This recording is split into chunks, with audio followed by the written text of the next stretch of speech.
Bonjour à tous, bienvenue à cette émission Rencontre sur les réseaux sociaux. C'est la reprise, nous sommes à la saison 2. L'année dernière, c'est une émission qui a eu vraiment pas mal de succès et j'espère que cette nouvelle saison vous allez l'apprécier, vous allez l'aimer et je crois qu'elle va vous bénir. On a mis des vidéos de rencontres sur les réseaux sociaux sur YouTube et on a reçu énormément de messages des personnes qui nous ont exprimé leur reconnaissance par rapport aux vidéos que nous avons faites. Et des vidéos en quelques mois ont eu des dizaines de milliers de vues, gloire au Seigneur.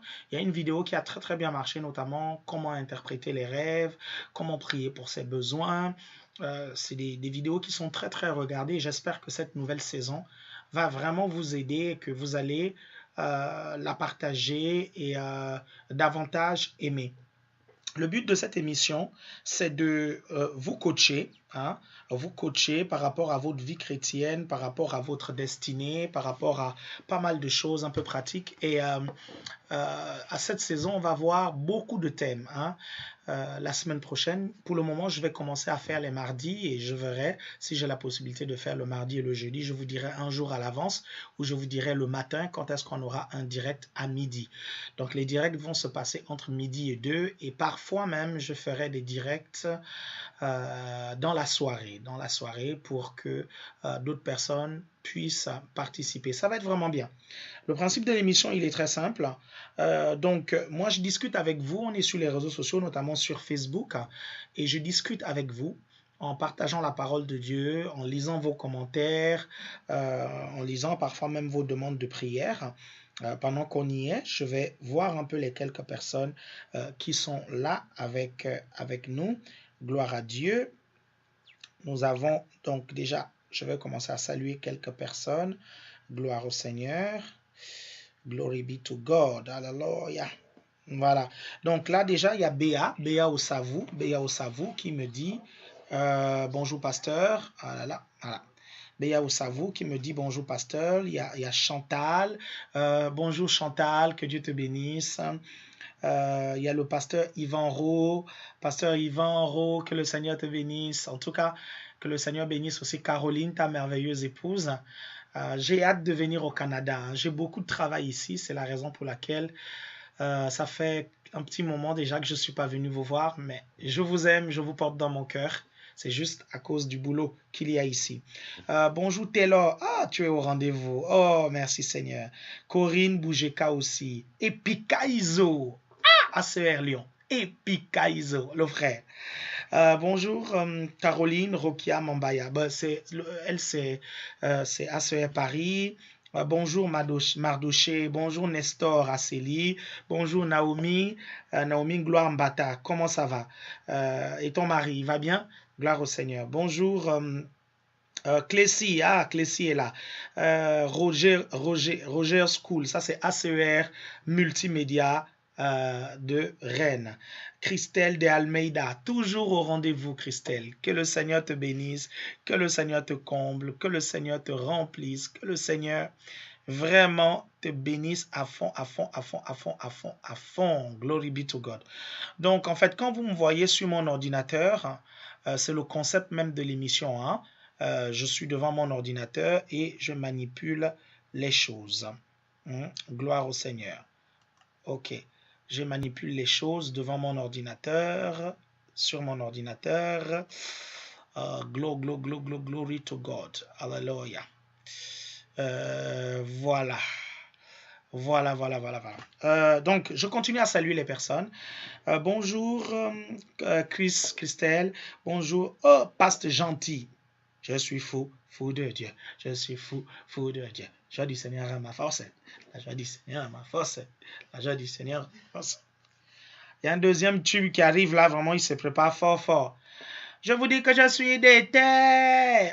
Je suis déter, oh. Je suis déter. Avec Mike Malombe, qui est très déter. Gloire à Dieu. Joël, ça va? Joël Dondé. Mercedes. Oh, Mercedes, comment ça va, ma soeur? Tu es là. Flavia Meillet, bonjour, ma soeur. Hallelujah. Mercedes est là. Coucou, Josh. Ça va, Rachel, jusqu'à. Ouais. Policier a rejoint la vidéo. Et au fait, n'oubliez pas de partager, hein, parce que vous connaissez le principe de l'émission. On est ensemble, mais vous partagez dans vos murs pour que vos contacts puissent voir l'émission et être bénis. Et donc, n'hésitez pas à aimer aussi la page sur laquelle je diffuse. C'est extrêmement important. Vous savez, en aimant la page sur laquelle je diffuse, lorsque je fais un live, systématiquement, vous allez être averti par une notification. Donc, n'oubliez pas de cliquer j'aime sur ma page Facebook. Gloire au Seigneur. Sissi Ali, bonjour. Maïva Taka, bonjour. Ernestine, tu es là. Ernestine Odona est là aussi. Pasteur Gentil dit gloire à Dieu. Coraline, ça va. Je suis un gars des terres. Nous sommes un peuple des terres. Je suis des terres. Oh. Quand je suis un gars des terres. Gloire au Seigneur. C'est un tube que le frère, il s'appelle comment? Le frère Mike Malombe de ACER Brest est en train de préparer. Aujourd'hui, je vais vous parler Gracia, ça va? Gracia Didi. Que le Seigneur te bénisse. Aujourd'hui, je vais vous parler de l'importance d'avoir un coach. On va commencer, vraiment, on va bien introduire les choses, ok? On va vraiment bien introduire les choses. L'importance d'avoir un coach spirituel. L'importance d'avoir un coach spirituel. Parce que le but de ces émissions rencontres sur les réseaux sociaux, c'est de vous aider, de vous coacher aussi dans votre vie chrétienne et dans votre destinée. Et je pense que les conseils que je vais vous donner pendant la saison 2 vont vraiment vous aider. Comme j'aime le dire, ces conseils vont vous catapulter et vous amener à un autre niveau. Glory be to God. Hallelujah. L'importance d'avoir un coach spirituel. C'est vraiment important d'avoir un coach spirituel. Très souvent, comme je le dis, votre coach spirituel, c'est votre pasteur, c'est votre homme de Dieu. C'est aussi votre responsable parce que certains sont dans des églises où ils n'ont pas accès à leur homme de Dieu, c'est-à-dire le visionnaire, le fondateur du ministère. Ils n'ont pas accès, mais ils ont par contre des personnes qui sont là avec elles pour les aider à grandir. C'est parfois des responsables de département ou des responsables de cellules, de prières, de groupes de maison. Nous, à l'ACR, on appelle ça GR. Ou bien, voilà, c'est des personnes qui sont responsables dans leur église et qui ont une influence sur elles. Donc, ces personnes-là, vous pouvez les considérer comme des responsables spirituels et comme des coachs spirituels pour que vous puissiez avancer dans votre vie chrétienne. Je parle de l'importance d'en avoir un. Pourquoi en avoir un? Avoir un coach spirituel vous permettra de gagner du temps parce que cette personne a fait des erreurs et vous pouvez, comment on appelle ça, tirer profit de ces erreurs dans le sens où la personne va vous faire gagner du temps. Voilà, elle va vous faire gagner du temps en vous parlant des erreurs qu'elle a faites. C'est-à-dire si vous prenez un chemin, et que ce chemin-là est mauvais et que la personne avait déjà emprunté ce chemin, elle sait que c'est une erreur que vous êtes en train de faire, elle peut te dire que non, c'est une erreur, ne fais pas comme ça parce que moi j'avais fait ça en telle année et ça n'avait pas marché. Est-ce que vous voyez? Donc vous gagnez vraiment beaucoup de temps. Parfois avec un coach spirituel, avec un mentor, avec un père spirituel, vous pouvez gagner des dizaines d'années dans le Seigneur. Si seulement vous suivez les conseils qu'il vous donne. Si vous ne suivez pas les conseils qu'il vous donne, vous allez perdre du temps. Et les chrétiens ne comprennent pas l'importance de gagner du temps dans le royaume de Dieu, l'importance de gagner du temps dans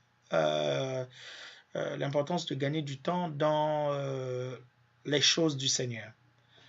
La Bible dit, c'est bizarre, je ne sais pas pourquoi j'ai l'impression que l'image est floue. Je ne sais pas pourquoi j'ai l'impression que l'image est floue, je ne comprends pas. Ouais, là c'est mieux. Là, voilà, là c'est vraiment, là c'est mieux. C'est mieux, c'est net. Gloire à Dieu.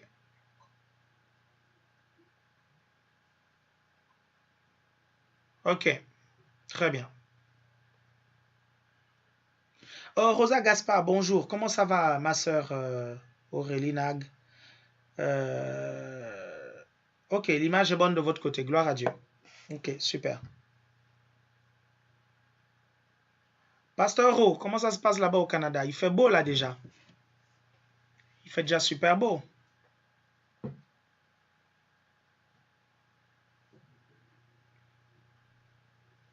C'est bizarre, ce jus, il est vert. qu'en principe, il doit être jaune. C'est trop bizarre. Vous le voyez vert, n'est-ce pas? Ok.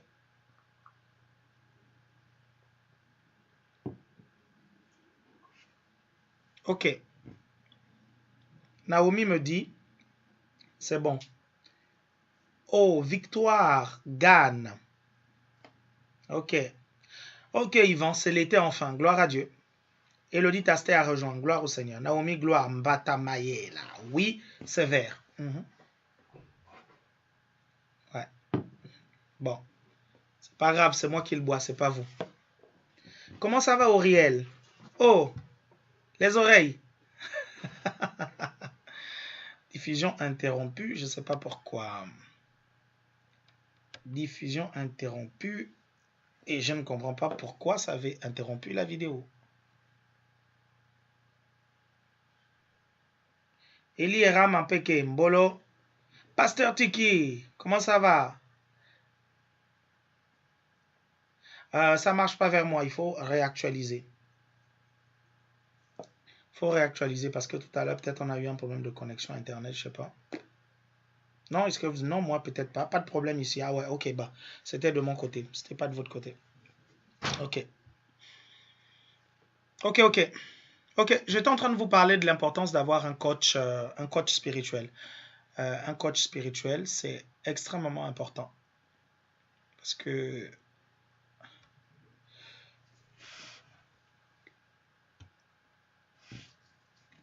Je vous parlais de l'importance d'avoir un coach spirituel. Il vous fait gagner énormément de temps. Énormément de temps. On va voir un peu des exemples bibliques. Vous savez, par exemple, quand on va voir la loi de la succession, dans la loi de la succession, les successeurs qui ont réussi sont ceux qui ont été correctement encadrés par leur coach. Et la loi de la succession se voit un peu partout dans la parole de Dieu au fur et à mesure qu'on avance dans la parole. Par exemple, vous prenez Moïse. Moïse a été succédé par Josué et Moïse a été formé par Josué. Moïse a été coaché par Josué. Quand vous voyez, par exemple, les prophètes, vous allez voir que Élisée a été coaché par Élie. Est-ce que vous comprenez? Élisée a été coaché par Élie et au fur et à mesure, les disciples ont été coachés par Jésus. Est-ce que vous comprenez? L'apôtre Paul a été coaché par Ananias et les autres disciples qui étaient là. Qui encore? Timothée a été coaché par l'apôtre Paul.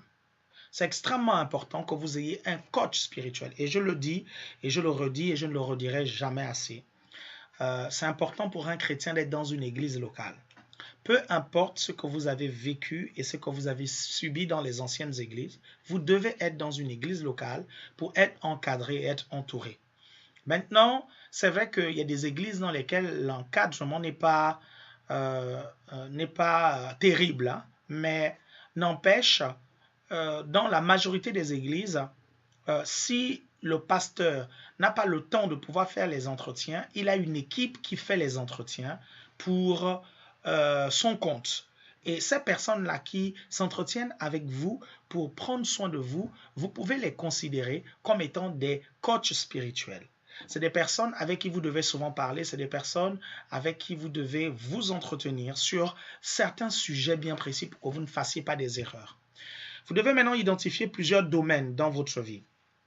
Bonjour Sati Maya Sanogo.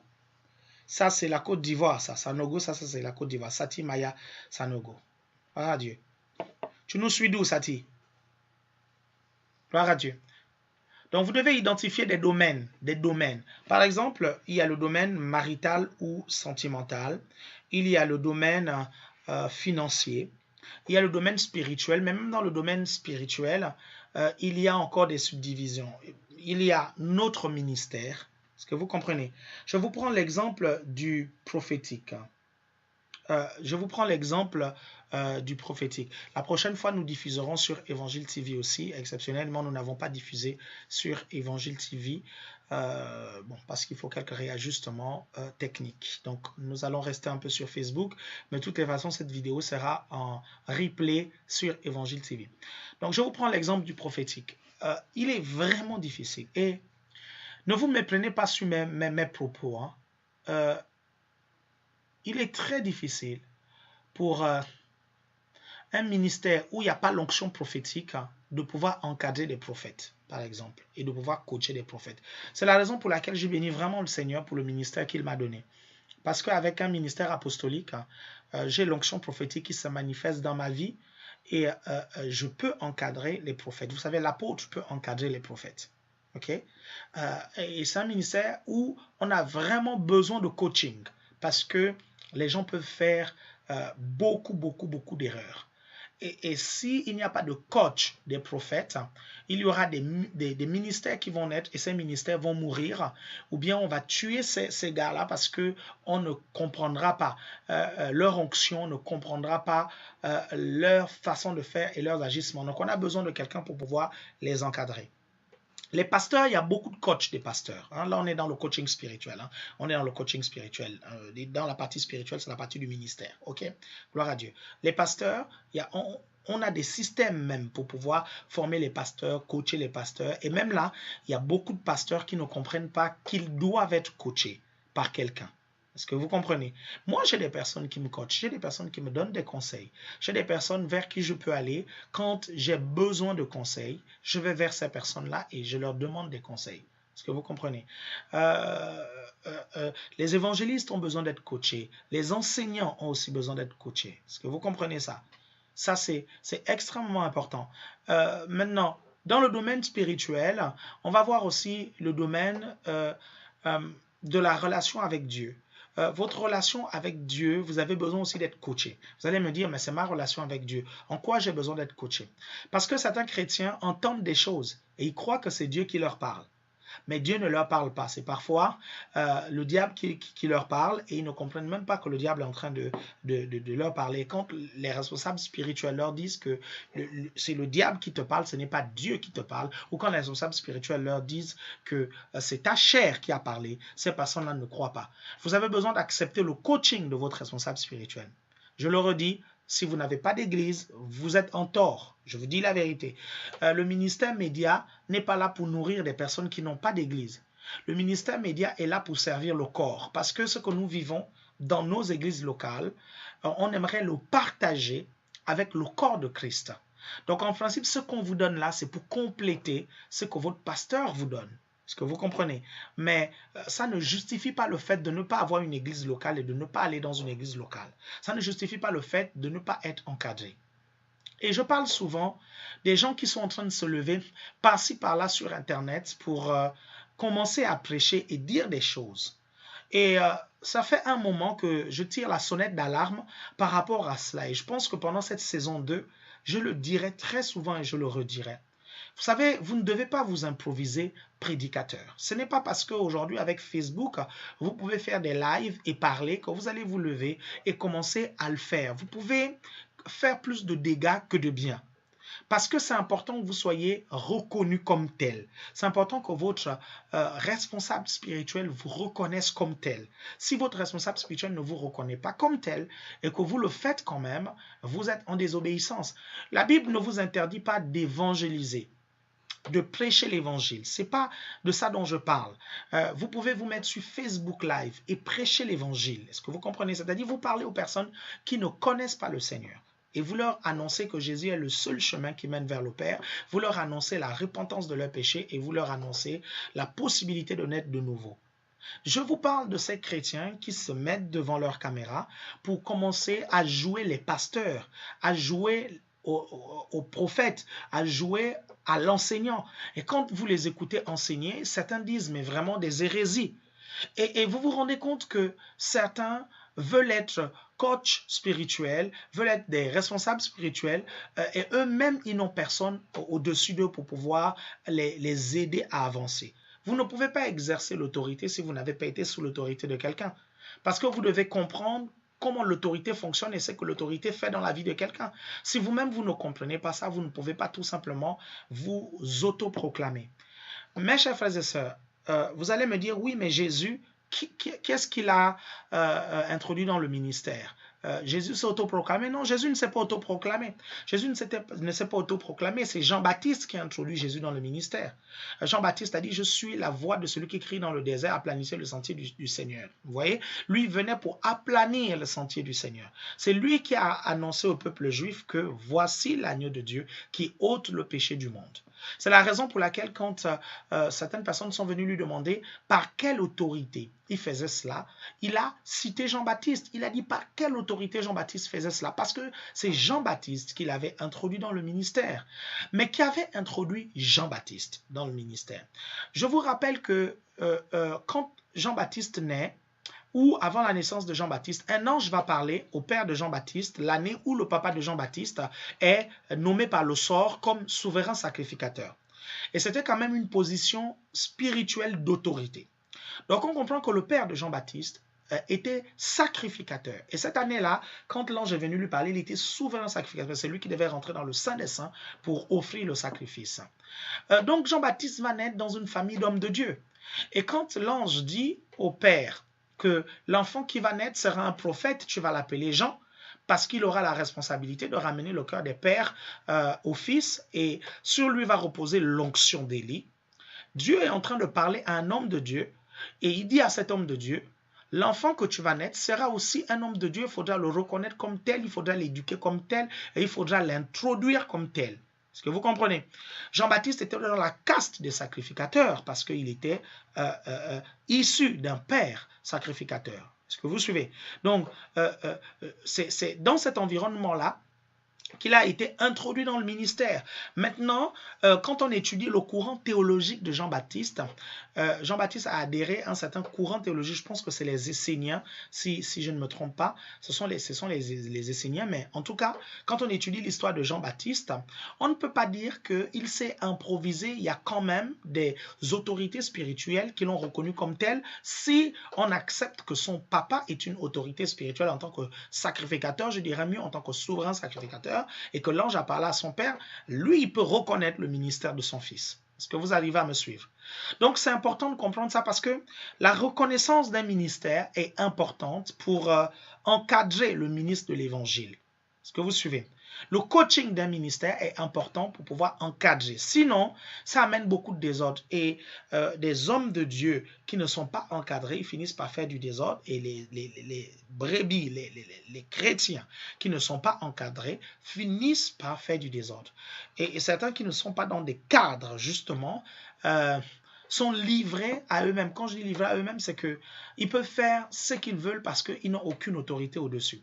Donc, vous devez avoir à tout prix un coach spirituel, quelqu'un qui peut parler dans votre vie, quelqu'un sur votre vie, qui peut vous diriger, qui peut vous dire non, va à gauche, qui peut vous dire non, ne fais pas cela. Quelqu'un qui a une certaine autorité sur vous, c'est extrêmement important et l'autorité, c'est pour votre protection. Certaines personnes voient l'autorité comme étant opprimante, mais c'est parce que vous avez eu des responsables opprimants. Si vous avez des bons responsables qui vous démontrent de l'amour et qui vous montrent qu'ils veulent votre bien, vous ne sentirez pas le poids de leur autorité sur vous. Au contraire, lorsque vous désobéirez à ce qu'ils vous diront, vous verrez des choses se passer. Moi, je me rappelle, vous savez, j'ai des fils spirituels et des filles spirituelles. Généralement, je leur donne des conseils.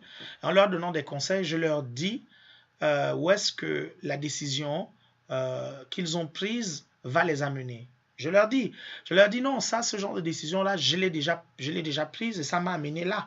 Donc, si toi, tu prends ce chemin-là, tu verras, tu arriveras là. Tu arriveras aussi là. Et très souvent, ça se passe exactement comme j'ai dit. Et certains vont dire non, apôtre Alain Patrick, tu es un prophète. Je dis non, il y a des choses où tu n'as pas besoin de l'esprit prophétique. Il y a des choses que l'expérience t'enseigne. Il y a des choses, et vous savez, vous accédez à la connaissance de quelque chose, soit par expérience, soit en observant les autres. Parfois, vous n'avez pas besoin vous-même de vous casser la figure et de vivre la chose pour dire oui, cette chose-là est mauvaise. Vous observez tout simplement autour de vous. Vous voyez, il y a des gens qui ont pris des décisions, un certain type de décision, qui se sont cassés la figure, et il y a une deuxième personne autour de vous qui prend le même type de décision, qui s'est encore cassé la figure. Donc, quand tu es confronté à ce genre de décision, ne prends pas la même parce qu'autour de toi, tu as vu que les gens se sont effectivement cassés la figure. Ça veut dire que c'est mauvais. Et si ton père spirituel te dit que c'est mauvais, c'est que c'est mauvais. Vous savez, en Afrique, on dit que si tu empruntes le chemin de je m'en fous, tu arriveras au pays de si je savais. Parce que le chemin de je m'en fous amène toujours au pays de ah, si je savais. Et si on vous parle, vous devez comprendre, vous devez écouter, vous devez avoir une oreille pour écouter. C'est pas tout d'avoir un coach spirituel. Il y en a qui me regardent maintenant qui disent mais j'ai un coach spirituel. Pasteur Alain Patrick, tu es mon coach spirituel. Moi, j'aimerais vous dire, mes chers frères et sœurs, il faut écouter son coach spirituel. Il faut écouter son père spirituel. Il faut écouter son responsable spirituel. Si vous n'écoutez pas, vous n'allez pas avancer. Donc, ce n'est pas tout d'en avoir. Mais il faut aussi écouter. Et j'ai remarqué que la différence entre un chrétien qui réussit et celui qui ne réussit pas se trouve au niveau de l'écoute, de l'oreille pour écouter. Quand vous lisez le plus grand des commandements que le Seigneur donne, il va commencer la phrase avant de donner les commandements par « Écoute Israël ». Et à plusieurs reprises dans la Bible, vous voyez comment Dieu interpelle « Écoute ». Écoute, le gros problème des chrétiens qui ne réussissent pas, c'est l'écoute. Le gros problème des ministres de l'évangile qui ne réussissent pas, c'est l'écoute. Si vous écoutez, vous allez gagner du temps. Si vous écoutez, écouter, c'est pratiquer les conseils. Bon, quand on parle de l'écoute, vous savez, il y a vraiment beaucoup de choses à dire. Il y a déjà la façon dont vous écoutez. Jésus dit, prenez garde à la façon dont vous écoutez. Parce que j'ai remarqué qu'il y a des gens qui écoutent, ils sont là, ils vous regardent, ils acquiescent, ils disent Mais quand ils vont pratiquer ce que vous dites, vous vous rendez compte qu'ils ont compris autre chose. Ça veut dire qu'ils ont mal écouté. Ça veut dire qu'il y a une façon d'écouter. Donc, quand vous écoutez ce que votre responsable spirituel vous dit, quand il vous parle, s'il y a des zones d'ombre, s'il y a des points d'interrogation, n'hésitez pas à lui poser la question. N'hésitez pas même à reformuler. N'hésitez même pas à prendre des exemples. Parce que vous devez parler avec lui, vous devez converser avec lui. Le coaching, il faut une conversation. Vous comprenez? Et pour faire un peu la petite parenthèse avec le Saint-Esprit, vous savez, en tant que chrétien, le Saint-Esprit est chacun d'entre nous notre coach. Mais ce n'est pas parce que le Saint-Esprit c'est notre coach que nous devons nous passer des coachs spirituels. Est-ce que vous comprenez? Par exemple, vous prenez un passage de l'épître de Jean et vous n'avez pas besoin qu'on vous enseigne parce que son esprit vous enseigne toutes choses. Certains chrétiens vont prendre ça pour dire non, je n'ai pas besoin de coach spirituel. Non, je n'ai pas besoin qu'on m'enseigne parce que la Bible dit que, et vous n'avez pas besoin qu'on vous enseigne parce que son esprit vous enseigne toutes choses. Son onction qui est en vous vous enseigne toutes choses. Non, l'esprit de Dieu va vous guider, va vous enseigner de façon individuelle, mais votre responsable spirituel va affiner cela. Votre responsable spirituel va préciser cela. Et même quand Dieu vous parle, il laissera toujours la marge pour votre responsable spirituel. Parce que le Seigneur ne viendra jamais faire quelque chose qu'un homme peut faire. S'il a mandaté dans votre vie quelqu'un qui peut parler dans votre vie, il y a certaines vérités qu'il va vous dire lorsque vous avez votre relation avec Dieu, mais il y a des choses que votre responsable spirituel va compléter, notamment, généralement, les détails. Est-ce que vous suivez? Je vais vous prendre un exemple très simple. Le Seigneur vous dit, je t'appelle à aller en Normandie. Je t'appelle à aller en Normandie, tu vas construire un grand ministère, alléluia, au nom de l'ACER, tu vas construire un grand ministère, il y aura des signes, des prodiges et des miracles, et tu ressens cela vraiment avec une telle force, et tu as l'impression que c'est maintenant. Et tu vas voir ton responsable spirituel, tu dis non, il faut vraiment que j'aille à Normandie, je dois construire une église ACER. Mais là, vraiment, je parle du bon chrétien zélé. Parce que le chrétien zélé qui est un peu bizarre, qui est un charismato-planant, qui est un rebelle, qu'est-ce qu'il va faire? Il va dire non, je vais créer un autre ministère. Vous suivez? Mais je parle du bon chrétien, les bons chrétiens de l'ACER que vous êtes. Ok? Ceux qui pensent à étendre l'héritage de leur père spirituel et l'héritage que le Seigneur nous a donné dans ce ministère. Donc, tu viens voir ton responsable spirituel et tu lui dis non, vraiment j'ai reçu dans mon esprit que je dois à tout prix lancer ACER Normandie, vous suivez? Ou bien, je ne sais pas, j'ai pris un exemple comme ça, ou bien ACER Marseille. Et le responsable spirituel te regarde, il dit, oui c'est vrai, je ressens dans ton cœur que tu as vraiment un appel, il y a les signes de ton appel. Mais je ne pense pas que ce soit maintenant parce qu'il y a encore des choses à mettre en place dans ta vie. Et pourtant, vous, quand vous avez prié, le Saint-Esprit vous a clairement parlé. Il vous a parlé avec avec tellement de force que vous sentez que si vous ne le faites pas, vous êtes comme en désobéissance. Vous suivez? Mais votre responsable spirituel va vous dire non, ce n'est pas maintenant. Si vous obéissez à votre responsable spirituel à ce moment-là, est-ce que ça veut dire que vous désobéissez au Saint-Esprit? Non, vous ne désobéissez pas au Saint-Esprit. Ce que vous ressentez dans votre esprit peut être réel, mais l'interprétation que vous en faites peut ne pas être exacte. Et c'est là où votre responsable spirituel intervient. C'est là où si vous vous cassez la figure, parce que vous n'avez pas suivi ce que votre coach spirituel, ce que votre mentor, ce que votre père spirituel, votre responsable spirituel vous a dit, et que vous vous présentez devant le Seigneur pour dire, mais Seigneur, je ne comprends pas, et pourtant j'ai écouté la voix du Saint-Esprit, et pourtant tu m'as parlé, et pourtant, le Saint-Esprit te dira, oui, je t'ai parlé, mais ma parole demande aussi d'être soumis aux autorités. Alléluia. Le Saint-Esprit ne remet pas en cause le coach. Gloire à Dieu. Donc, le Seigneur va te dire, oui, mais j'ai mis des personnes pour t'encadrer autour de toi. J'ai mis des personnes pour te guider autour de toi. Tu aurais dû les écouter. Est-ce que vous comprenez? Donc, ça, c'est par exemple un exemple pratique où ton coach va intervenir, il va te dire, non, attends, généralement, le coach va mettre des garde-fous. Généralement, il te dira, attends encore un tout petit peu. Ou bien parfois même, quand le temps est venu, le coach te dit non, c'est le moment. Est-ce que vous suivez? Voilà, donc ça c'est très important. Hein. Si vous voulez vraiment, vraiment gagner du temps, c'est important que vous puissiez écouter. Écouter, c'est vraiment, vraiment. Je sais que c'est dur parfois, mais si vous écoutez, vous irez vraiment loin.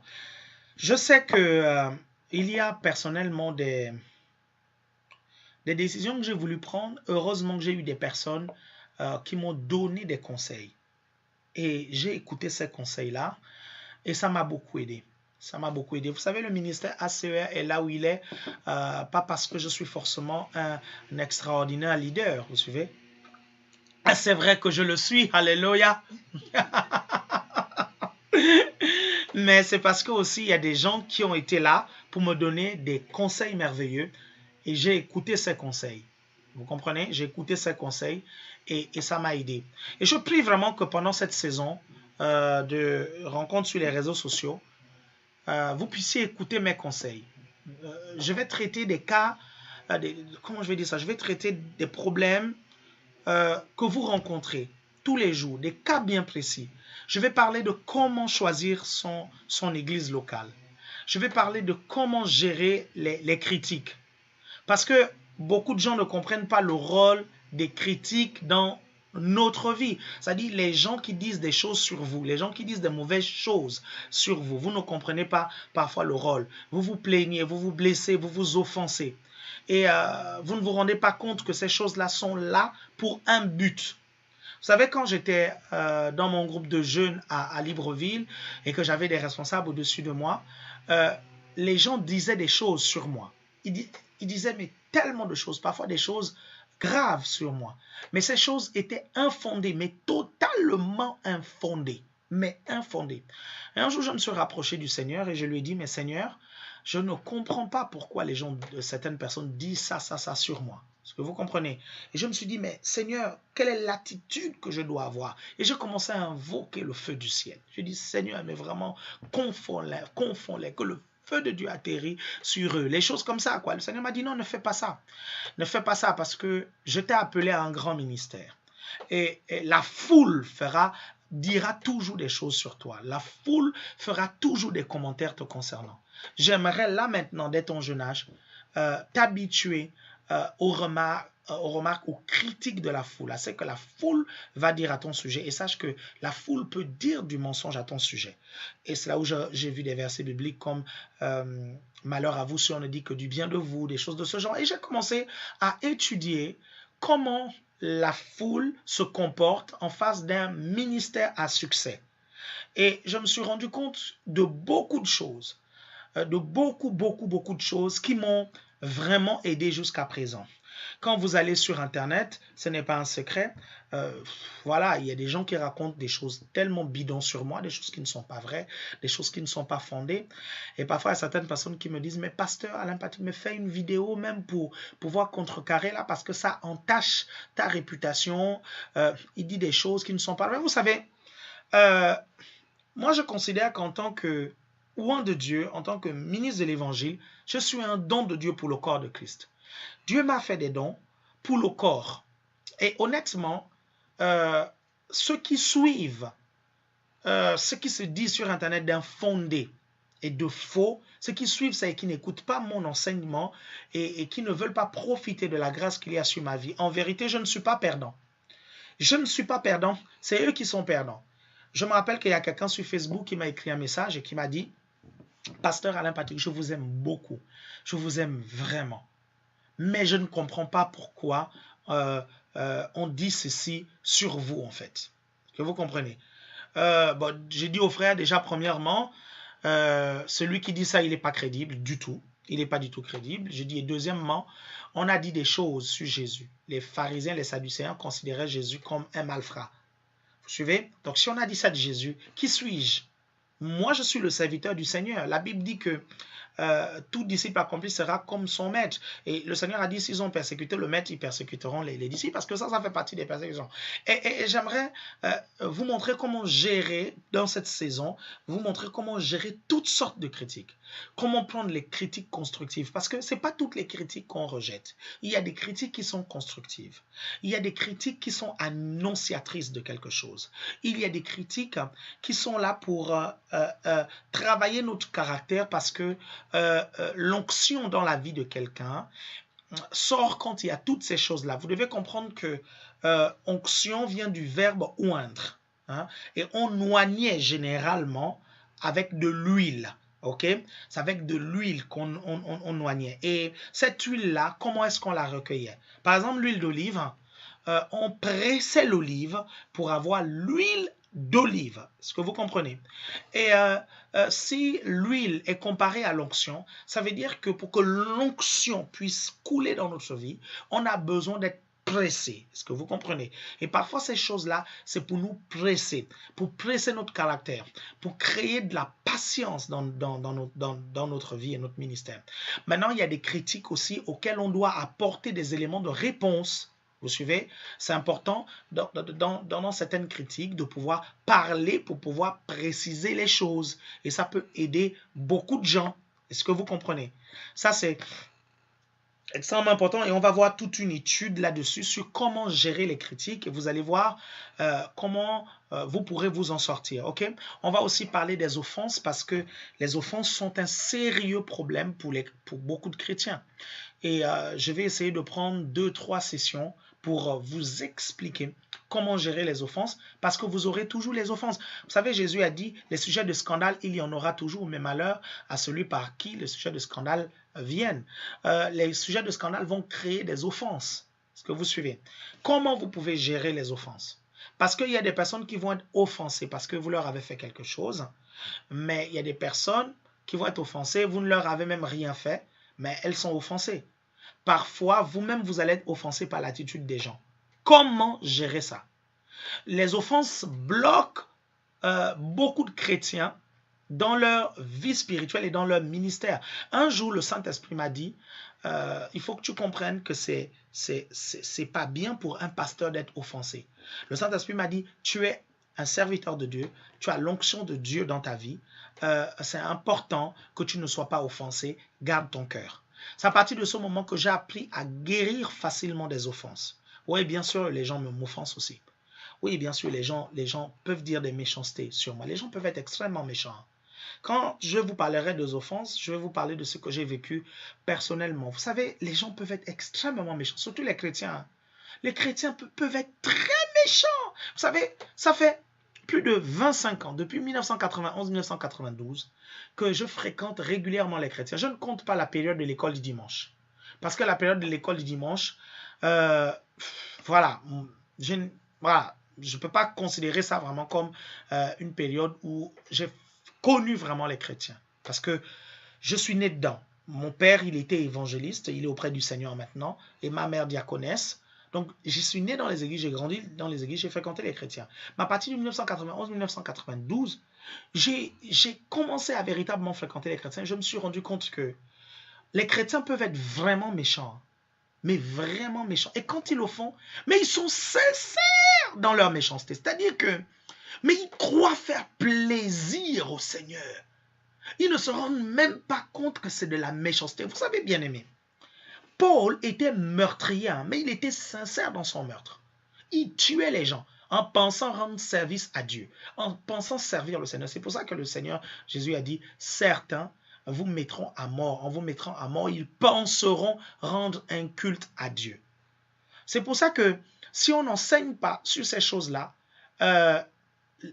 les chrétiens ne peuvent pas comprendre comment ils sont. Et moi, j'ai été victime de la méchanceté de certains chrétiens. J'ai été victime de la méchanceté de certains chrétiens. Au nom de, non, Dieu est en train de rendre justice, non, Dieu est en train de le punir. Au nom de non, on pense qu'il est ceci, cela, donc vraiment, il est en train de subir son sort. Et parfois, on oublie même que, avant d'être chrétien, on est même humain, quoi. C'est-à-dire un peu d'humanité. Quelqu'un ne peut pas souffrir autour de toi et tu es là, tu dis bien fait pour lui. Enfin, je ne comprends pas. On est quel être humain et on est quel type de chrétien? Malheureusement, c'est le christianisme d'aujourd'hui. Et on va parler de toutes ces choses-là. La méchanceté dans le corps de Christ. La méchanceté parmi les chrétiens. On va parler de ça pour que les choses puissent vraiment changer. Bonjour Shekina. Gloire au Seigneur. Bonjour Eddie Ernest. Donc ça, c'est vraiment des choses, il faut que nous parlions de ça pour rétablir les choses. Et parfois, j'aurai des messages pour le corps de Christ. Des messages pour le corps de Christ. Je vais vraiment me permettre dans cette émission de me tenir en coach. Et de pouvoir vous partager mon expérience des 25 années de vie chrétienne. Ça fait 25 ans que je suis chrétien. Ça fait 25 ans que je prêche l'évangile. Ça fait 25 ans que je côtoie vraiment les chrétiens. Vous comprenez? Et ça fait 39 ans que je côtoie les églises parce que je suis né dedans. C'est pour ça que bon, quand certains racontent des conneries du genre oh, le franc-maçon ou le machin, le sorcier, Alain Patrick ou machin, tout ça, je dis enfin, lui qui raconte ça, il est né dans une famille où la sorcellerie a régné, peut-être même qu'on l'a, comment on appelle ça, on l'a allaité avec un saint, je ne sais trop quoi, où le marabout a fait quelque chose. Et tu viens me parler, moi, Alain Patrick Tsenge, qui suis né dans une famille chrétienne. Je n'ai jamais mis les pieds chez un marabout. Je n'ai jamais mis les pieds chez un voyant. Je n'ai jamais mis les pieds dans toutes ces histoires-là. Parce qu'on m'a éduqué dans un cadre chrétien. Et je suis fier de mon éducation. Je suis fier de mon éducation chrétienne. Ça, c'est ma grâce. Ma famille n'était peut-être pas riche, mes chers frères et sœurs. Mais le ciel m'a fait la grâce de naître dans une famille chrétienne, dans une famille où on a enseigné la Bible, dans une famille où mon père disait clairement que tout le monde doit aller à l'église, nous devons aller à l'église. Quand je prends mon baptême à 13 ans, à 12 ans et demi, 13 ans, c'est mon père qui décide, qui dit le moment est venu, il faut que tu ailles te faire baptiser. Vous comprenez? Donc, quelqu'un qui a grandi dans un milieu comme ça, on vient dire des choses comme ça sur la petite. Bon. Après, certaines personnes vont dire, ouais, mais bon, tu peux grandir dans une famille chrétienne et puis quand même faire ces choses-là. Oh, non, c'est pas mon cas. C'est pas mon cas. Ne prenez pas votre cas pour une généralité. J'aime trop Jésus pour pouvoir faire des trucs comme ça. J'aime le Seigneur. Voilà, je l'aime depuis des années. Et je veux continuer à l'aimer, je veux continuer à faire sa volonté, je veux continuer à être proche de Dieu. Donc ça, c'est des bêtises, des conneries. Voilà, le diable a toujours été mon ennemi et il sera toujours mon ennemi. Donc ça, ce sont des choses, par exemple, moi personnellement, auxquelles je fais face. Et je vais vous expliquer comment j'arrive à gérer ces choses-là. Ok, gloire à Dieu. On va essayer de reparler encore dans cette saison des ministères, des dons, tout ça, parce que c'est un sujet qui vous intéresse beaucoup. Les ministères, les dons spirituels. Ah, je vois que quand je parle de ces histoires, les gens sont contents. Ils sont nombreux là, ils sont en train de venir nombreux. Mais c'est bon, c'est bon, c'est bon. En tout cas, continuez à venir, partagez, hein, partagez la vidéo, partagez autour de vous pour que d'autres personnes puissent voir ça. Non, mais sérieusement, moi j'aime Dieu, j'aime le Seigneur. Je ne sais pas, ceux qui vivent loin de Dieu, je ne sais pas comment ils font. Honnêtement, je ne sais pas. Je ne sais pas, les chrétiens qui vivent loin de Dieu, je n'arrive pas à comprendre ça. Donc il y a des choses que je ne peux pas faire tout simplement parce que je ne veux pas m'éloigner du Seigneur. Est-ce que vous comprenez? Les raccourcis, c'est pas mon truc. Vous suivez? Les wrong soap, c'est pas mon truc. La puissance de Dieu que vous voyez se manifester dans ma vie, je ne suis pas allé voir quelqu'un pour pouvoir me la donner. Vous comprenez? C'est des choses que j'ai reçues dans ma chambre, dans la prière, dans les temps d'intercession, dans les temps de prière, dans les temps où je cherchais le Seigneur, parce que en lisant ma Bible, je suis convaincu et j'ai toujours su que c'était en priant que la puissance spirituelle s'obtient en priant, que le succès dans le ministère s'obtient dans la prière et dans la parole de Dieu. Donc, c'est là où j'ai eu tout ça. C'est dans les années 96 que j'ai reçu l'onction pour le ministère. Et je l'ai reçu comment? Je ne suis pas allé voir quelqu'un, vous comprenez? Je suis entré dans ma chambre et j'ai prié des heures et des heures. J'ai dit au Seigneur, Seigneur, j'en ai marre d'un christianisme fade. J'en ai marre d'un christianisme sans résultat. J'ai dit, Seigneur, si tu m'as appelé, si tu m'as choisi, tu vas déverser sur ma vie ton onction. Mets ton onction dans ma vie. J'ai passé des heures à supplier. Est-ce que vous comprenez? Parfois, les gens qui vous critiquent comme ça, ils ne prient même pas autant que vous avez prié pour avoir la grâce, la puissance et l'onction que vous avez.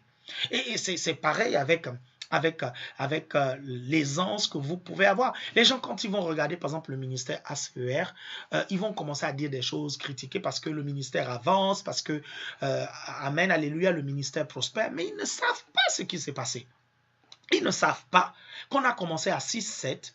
Ils ne savent pas qu'on était étudiant. Ils ne savent pas que pour construire mon ministère pendant une année, la première année, je suis allé travailler pendant plus de 9 mois en usine Peugeot Citroën. Vous pouvez aller à la Jeannet. S'il y a les artistes, s'il y a les archives, vous allez à la Jeannet, vous allez trouver mon nom parmi les personnes qui travaillaient pour pouvoir construire les Citroën C5. Mais tout ça, je faisais ça. Pourquoi? C'était pour mon ministère. Quand j'ai démarré le ministère, je n'ai pas compté sur les dîmes et les offrandes de qui que ce soit. Vous comprenez?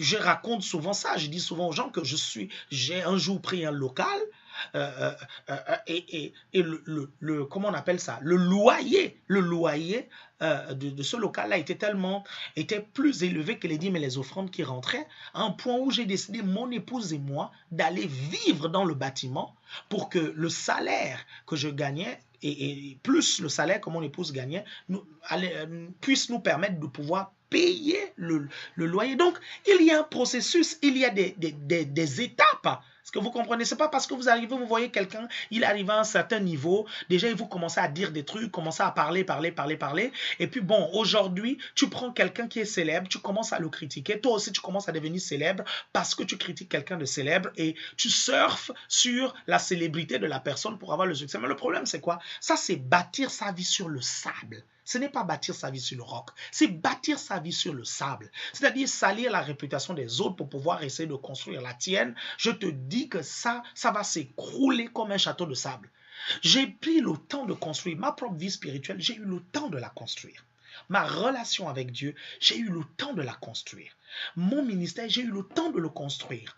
Et même là, parfois certaines personnes trouvent qu'on avance trop lentement. Il y a des personnes souvent qui sont, comment on appelle ça, fanatiques des success stories, qui vont commencer à vous comparer à tel autre ministère. Non, regarde tel ministère, il avance, il file, machin. Et ils commencent à comparer ton ministère avec tel autre ministère. Vous suivez?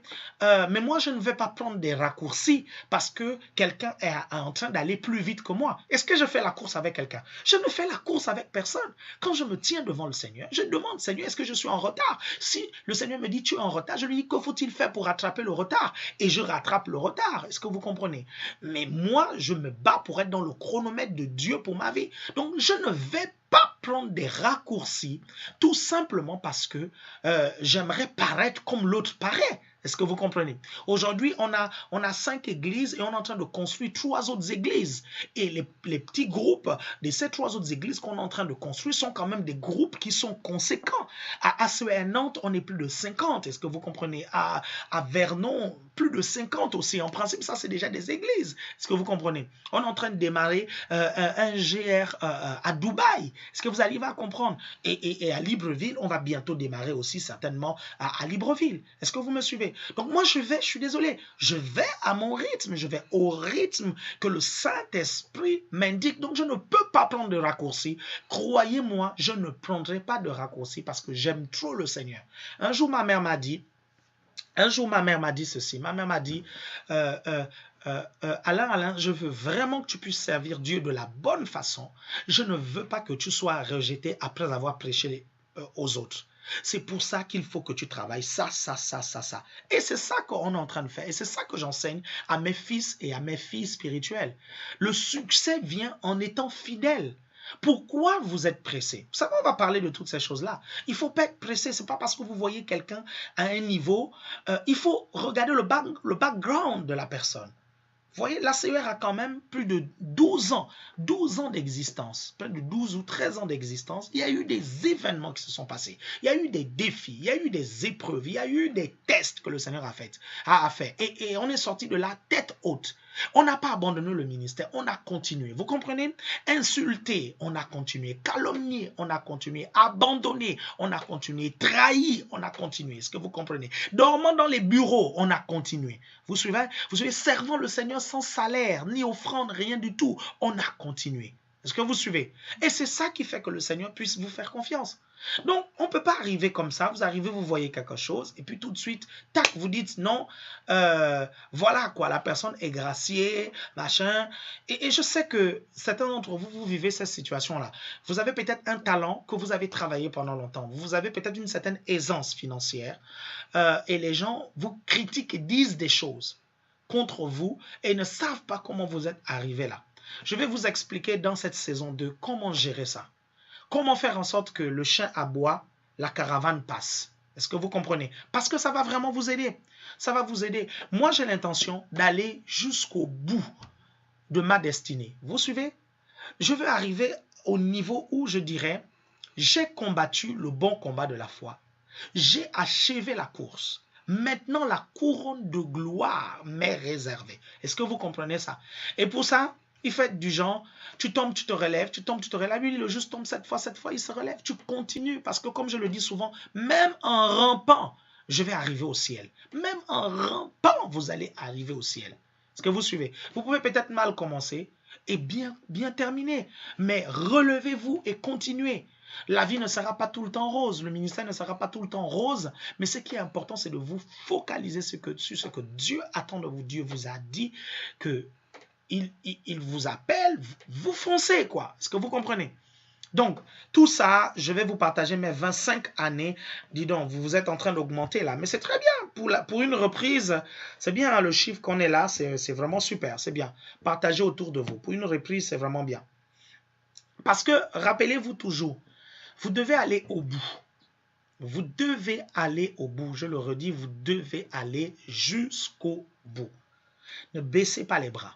Allez jusqu'au bout. Soyez persévérants. Soyez fidèles dans ce que Dieu vous demande de faire. Soyez persistants. Les choses viennent dans la persistance. Bonjour Brutus, Ladine Norline. Oh, comment ça va PE? PE Syriac. Josiane Adam, ça va? Gloire à Dieu. Est-ce que vous comprenez? C'est important. Vous devez démontrer au Seigneur que vous m'aimez. Vous aimez. Vous devez montrer au Seigneur que vous m'aimez. Vous devez démontrer au Seigneur que vous l'aimez. Ok? Vous devez démontrer au Seigneur que vous l'aimez. Et pour ça, vous devez tenir bon jusqu'au bout, malgré les critiques, malgré les difficultés, malgré toutes ces choses-là. Allez jusqu'au bout parce qu'un jour, vous allez vous présenter devant Dieu et il va falloir que le Seigneur te dise bon et fidèle serviteur. Il faut que tu reçoives la couronne de gloire. Les chrétiens ne comprennent pas c'est quoi la couronne de gloire, vous suivez? Et parfois, ils banalisent ces récompenses que la Bible nous promet. Vous ne devez pas les banaliser parce que c'est des choses qui sont extrêmement importantes. C'est pour notre éternité. OK? Est-ce que vous me suivez? Gloire au Seigneur. Shekinah dit, on t'aime aussi, apôtre. On aime et nous serons là à t'accompagner jusqu'au bout de ta destinée. Au nom de Jésus. Alléluia. Gloire au Seigneur. Gloire à Dieu. Voilà. Je voulais vraiment vous encourager. Oh, Krivi, la femme de feu, la violente dans l'esprit. Vraiment. Donc, je voulais vous encourager. Donc, c'est la reprise et je pense que vous allez sérieusement être bénis par cette émission. Donc, je ne sais pas s'il faut que je réponde à quelques questions. Lazo Junior Habourner, comment ça va mon frère? Que le Seigneur vous bénisse, je vous aime. Gloire à Dieu. Donc, je vais vous dire, ce qu'on va faire, c'est, on va dire, tous les mardis, on se retrouve, ok? Mais parfois, il y a des moments où certains thèmes, je vais les aborder le jeudi aussi. Donc, je vous dirai, quand il y a émission jeudi, je vous dirai le mardi que non, il y a émission jeudi. Quand il y a émission le soir, je posterai aussi un message, tout ça, pour vous dire que non, il y a émission le soir. Mais pour le moment, on va faire le mardi. Et la semaine prochaine, on va voir comment gérer les critiques. Comment gérer les critiques. Parce que je vous ai précisé tout à l'heure que les critiques peuvent être constructives, ok? Ou bien ça peut vous détruire moralement et vous offenser. Et on va voir ça donc la semaine prochaine. Et la semaine prochaine, je prendrai un peu plus de temps. Vous poserez des questions et je répondrai. Mais là, pour le moment, je voulais introduire cette émission et je pense que vous allez être sérieusement bénis. Ok? Gloire au Seigneur. Que le Seigneur vous bénisse. Cette émission sera en replay sur Évangile TV. Sur Évangile TV, votre site internet, votre chaîne de télé 24 heures sur 24. Je vais vous dire au revoir, hein? Ok? Parce qu'il y a autre chose à faire, on a du boulot. Je vous souhaite de passer une agréable journée dans la présence de Dieu. Ciao, bye bye.